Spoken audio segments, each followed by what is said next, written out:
वायुसेना का गठन 1932 में हुआ था और हम लोग 2023 में इसका 91वां वर्षगांठ मना रहे हैं, तो उसी के प्रीकर्सर पे भोपाल में फ्लाई पास्ट किया जाता है।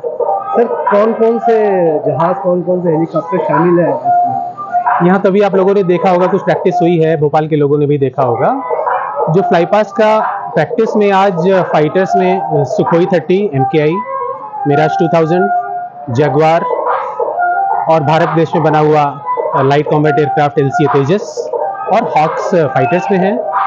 हेलीकॉप्टर्स में आप लोग जो हमने नया जहाज खरीदा है चिनूक और Mi-17 V5 और चेतक दिखाई पड़ेंगे।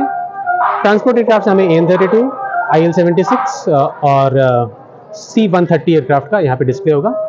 इसके अलावा आकाशगंगा टीम का तो जो हमारी आकाशगंगा डाइविंग टीम है उसका डिस्प्ले है सबसे पहले, और आखिरी में Sarang helicopter air display team, जो कि दुनिया की एक ही टीम है हेलीकॉप्टर टीम डिस्प्ले, और सूर्य किरण एरोबैटिक टीम, जिसके बारे में सभी लोग जानते हैं, इनका डिस्प्ले जो आज के फ्लाई पास्ट में है।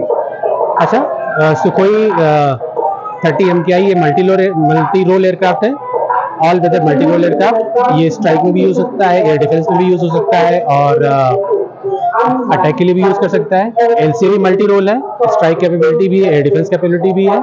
जगुआर जो है डीप पेनिट्रेशन स्ट्राइक बॉम्बर है, ये बॉम्बिंग के लिए यूज किया जाता है।